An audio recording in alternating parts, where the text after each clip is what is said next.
Good evening, my faithful viewers. It's Rowdy Retro Viewer here again. Today I'm here to share my thoughts on the 1979 motion picture movie, The Muppet Movie. The very first Muppet movie that probably explains the origins of how Kermit, the Frog, Fozzie, Gonzo, Piggy, the Electric Mayhem, and the others met for the first time. Now, I know that you've seen countless videos about people sharing their thoughts on this movie. Heck, even Animat did an entire Animation's Lookback on the entire Jim Henson company. Mainly the Muppets in general.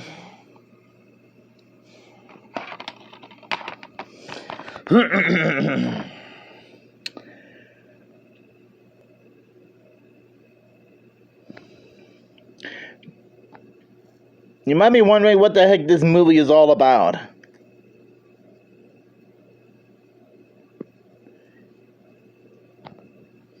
They're irreverent, irresponsible, and downright insufferable. They're the Muppets. Say how their meteoric rise to fame and fortune began. A rainbow, a frog. And a song. A song and a frog. After a faithful meeting with a big-time talent agent, played by Dom DeLuise, Kermit the Frog, originally played by Jim Henson himself, heads for Hollywood, California, dreaming of showbiz. Along the way, Fozzie Bear, the great Gonzo, the dazzling Miss Piggy join him in hopes of becoming film stars too. But all bets are off when Kermit falls into the clutches of Doc Hopper, a fast food Mongol seeking to promote his French fry frog leg franchise. So sort of like a wild goose chase for Doc Hopper to get his greedy human hands on Kermit the Frog's, frog legs. Which I realize that out of context that sounds weird. But anyways, featuring Oscar-nominated songs, Rainbow Connection, and side-splitting appearances from the biggest names on the silver screen, including Steve Martin, who would end up appearing in The Muppet Show as a guest star, Mel Brooks and Orson Welles, and more. Along with a cameo appearance by Big Bird from Sesame Street, this fully restored and mastered 50th anniversary edition of The Muppet Movie is critically acclaimed comedy classic for your family will treasure for all time. I love this movie. Now, I'm not gonna lie, it's been way too long since I last seen this movie. But it doesn't hurt to relive a classic movie, especially a Muppet movie, which that's not a bad thing.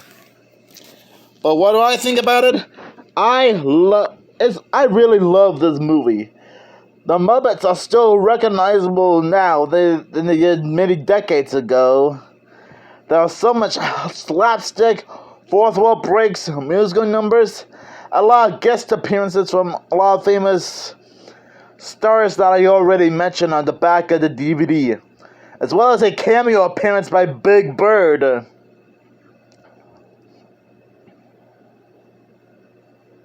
Now, I know that there are several other Muppet movies that most people would think it's their favorites, like Muppet Treasure Island, The Muppets Wizard of Oz, Muppets Most Wanted, and all that.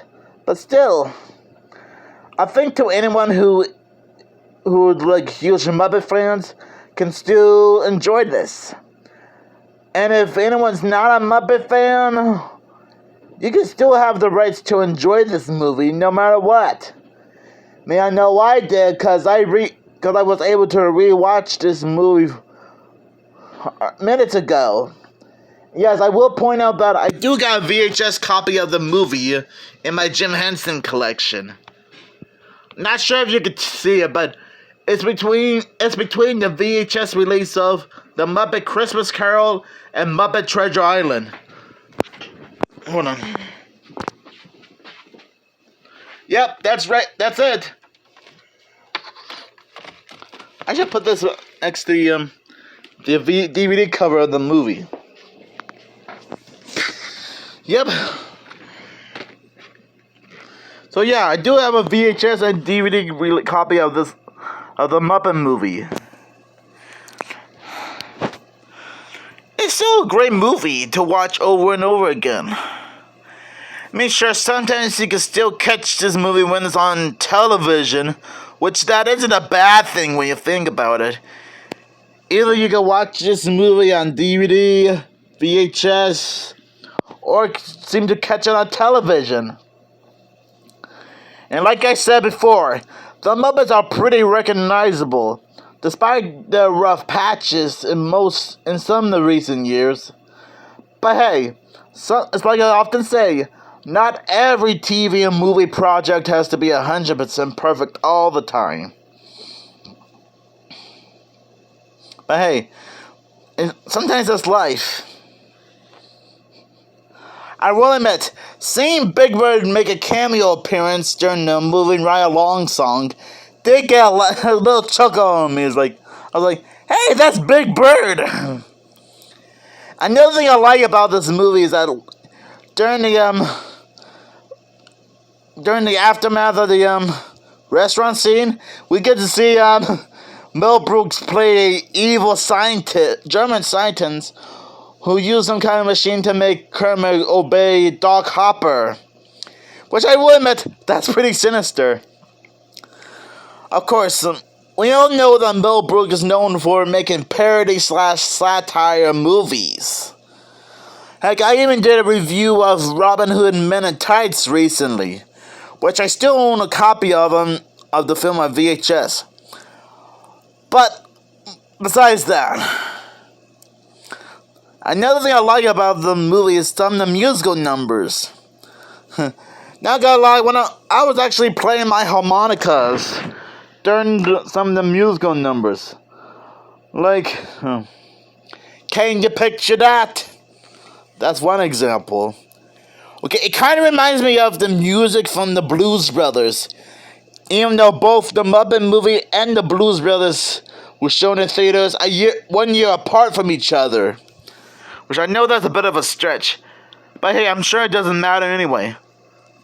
Hey, I just realized it would have been cool if we got a chance to see John Belushi make a cameo appearance in this movie. Or at least have him be a guest star on The Muppet Show. Now I know that you guys are already gonna tell me in the comments below that it didn't happen because, well, John Belushi did have a bit of an hard life while making the first Blues Brothers movie. Heck, Minty Comedic Arts brought this up when he did a top 10 facts about the Blues Brothers movie. But anyways, I'm getting off topic here. To anyone who's like fans of the Muppets or who isn't a fan of the Muppets, this is definitely a movie to check out over and over again. And I'm sorry if the VHS cover of this movie looks a little bit beaten up. I guess it has seen better days. Yeah. Oh, now I guess you probably can't notice, but I'm actually wearing a Kermit the Frog hat.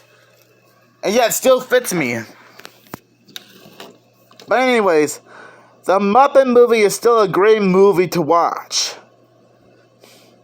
And funny enough, when I did my first VHS and DVD collection saga 5 months ago, I somehow said that this came out in 1976 or 1977.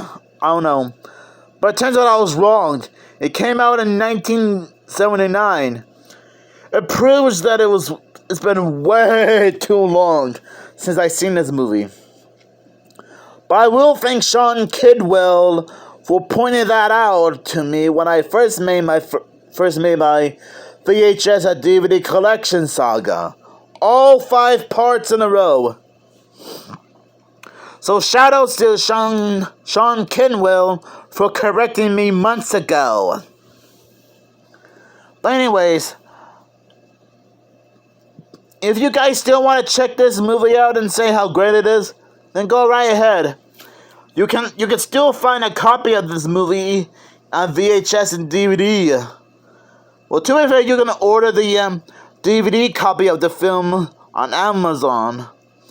And if you still want to try to look for this film on both VHS and DVD, I'm sure there's like a thrift store or an antique store somewhere close to where you guys live. And I'm sure you'll be able to find it. But anyways, it's still a great movie with a lot of recognizable characters. And if you guys have any fond memories of this movie, you can still let me know down in the comments below. And stay awesome. And yeah, I was really rocking this Kermit the Frog hat. I had to wear it for the occasion, you know.